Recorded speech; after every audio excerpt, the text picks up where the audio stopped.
DNA मित्रों, पिछले कुछ दिनों से राहुल गांधी लगातार कहते आ रहे हैं कि वो अब हाइड्रोजन बम फोड़ने वाले हैं। राहुल गांधी के इस कथित हाइड्रोजन बम का इंतजार देश कई दिनों से कर रहा है, लेकिन आज एक हाइड्रोजन बम उनके प्रिय और कांग्रेस के ग्लोबल नेता सैम पित्रोदा ने अपनी ही पार्टी पर फोड़ दिया।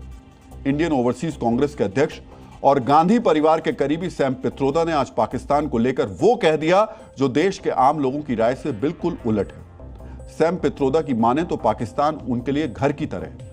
उन्हें पाकिस्तान में वैसा ही महसूस होता है जैसा अपने घर में होता है। डीएनए मित्रों, सैम पित्रोदा के बयान का विश्लेषण करें तो तीन बातें मुख्य रूप से सामने आती हैं। उनके बयान का पहला मतलब यह है कि वो पाकिस्तान को घर जैसा बताकर उससे अपनापन जता रहे हैं, लेकिन जिस पाकिस्तान ने कुछ ही महीने पहले पहलगाम में 26 लोगों की हत्या करवाई, धर्म पूछकर लोगों को मरवाया, जिसके खिलाफ भारत ने ऑपरेशन सिंदूर को अंजाम दिया, वो पाकिस्तान उन्हें घर जैसा क्यों लगता है? सैम पित्रोदा के बयान का दूसरा मतलब यह कि वो पाकिस्तान से दोस्ती की वकालत कर रहे हैं, लेकिन क्या ऐसा करके वो आतंक के शिकार भारत के हजारों लोगों, सैनिकों के प्रति संवेदनहीनता ही नहीं दिखा रहे? जब भारत सरकार, भारत के आम लोग, भारत के खिलाड़ी पाकिस्तान से दोस्ती नहीं चाहते, तब वो दोस्ती की बात क्यों कर रहे हैं? तीसरा मतलब यह कि पित्रोदा चाहते हैं कि हमारी विदेश नीति को पड़ोसी देशों पर फोकस करना चाहिए, लेकिन क्या ऐसे पड़ोसी देशों पर फोकस करना चाहिए जो हमारी पीठ में छुरा घोंपता है, आतंकवादियों को भेजता है, बात बात पर परमाणु बम की धमकी देता है, जो भारत विरोधी साजिशों का अड्डा है? मित्रों, घर का मतलब केवल ईंट पत्थर की एक इमारत नहीं है, बल्कि घर वो होता है जहां किसी व्यक्ति को सुरक्षा, आराम और अपनापन महसूस होता है। घर वो जगह है जो व्यक्ति को परिवार के साथ भावनात्मक रूप से जोड़ती है। लेकिन जो पाकिस्तान कट्टरता का दूसरा नाम है, जो पाकिस्तान आतंकी ठिकानों से भरा हुआ है, जो पाकिस्तान भारत से नफरत करता है, क्या उससे किसी को सुरक्षा, आराम या अपनेपन का एहसास हो सकता है? लेकिन अफसोस की बात यह है कि सैम पित्रोदा को पाकिस्तान के आतंकवाद की जगह पाकिस्तान की कथित मेहमान नवाजी ही नजर आती है, और वो अपने बयान से पाकिस्तान का एम्बेसडर बनने की कोशिश करते हैं। बीजेपी ने इस बयान को लेकर पित्रोदा से ज्यादा कांग्रेस को घेरा है। राहुल गांधी जी, पाकिस्तान आईएसआई एजेंट शाहिद अफरीदी ने आपको अपना आदर्श कहा। पाकिस्तान एक आतंकी मुल्क है, आप चुप क्यों रहे? लश्कर-ए-तैयबा का आतंकवादी कांग्रेस पार्टी के साथ गुफ्तगू करने की बात करता था, आप चुप क्यों रहे? और अब आपके करीबी सैम पित्रोदा पाकिस्तान को अपना घर कह रहे हैं, आप चुप क्यों हैं?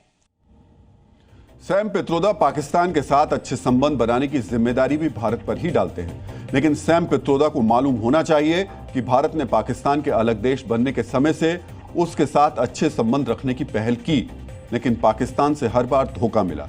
जब जब भारत ने अच्छे संबंध बनाने की कोशिश की, तब तब उसे धोखा मिला है।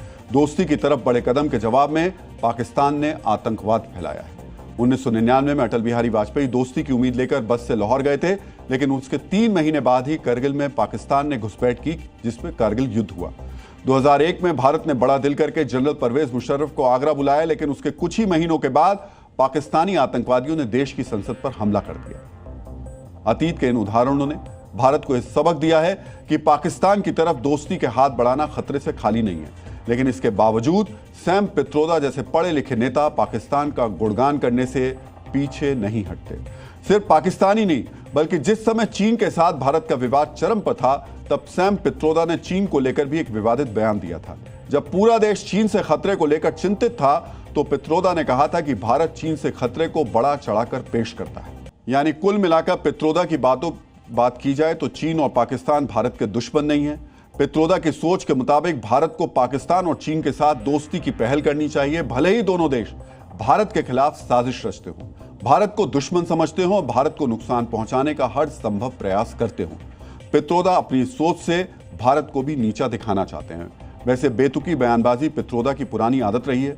कभी वो सिख नरसंहार को लेकर संवेदनहीन बयान देते हैं, तो कभी बालाकोट एयर स्ट्राइक पर सवाल उठाते हैं, कभी भारत के लोगों पर नस्लीय टिप्पणी करते हैं, तो कभी अयोध्या के राम मंदिर पर सवाल उठाते हैं। खास बात यह है कि उनके इस तरीके के बयान न किसी महत्वपूर्ण चुनाव के दौरान ही, हमेशा इसी वक्त में आते हैं। 2019 में लोकसभा चुनाव से पहले उन्होंने 1984 के सिख नरसंहार को लेकर विवादित बयान दिया था। 2019 में ही लोकसभा चुनाव से पहले उन्होंने बालाकोट एयर स्ट्राइक पर सवाल उठाए थे। 2024 के लोकसभा चुनाव से पहले तो उन्होंने कई विवादित बयान दिए। पहले राम मंदिर को लेकर सवाल उठाए, फिर चुनाव के दौरान इनहेरिटेंस टैक्स को लेकर विवादित बयान देकर बीजेपी को एक मुद्दा थमा दिया। विवादों से उनका पीछा यहीं नहीं छूटा। उन्होंने बीच चुनाव के दौरान दक्षिण भारत और पूर्वोत्तर भारत के लोगों के खिलाफ नस्ल भेदी टिप्पणी भी की थी। Is Ram Mandir the real issue? Or Berojgari is a real issue? Liberty, fraternity is being challenged by Ram Temple and Ram Navami and Prime Minister going to temple all the time. Just because some people came here and attacked, every citizen of that nation is to be blamed. What did we really attack? Did we really kill 300 people? I don't know that. It is okay to go to visit temple once in a while if you wish. That's okay. Perfectly normal. But you can't make that the main platform. अब क्या है 84 का? बात तो करिए आपने क्या किया 5 साल में, उसकी बात करिए। 84 में हुआ तो हुआ। Where people on east look like Chinese, people on west look like Arab. Z News.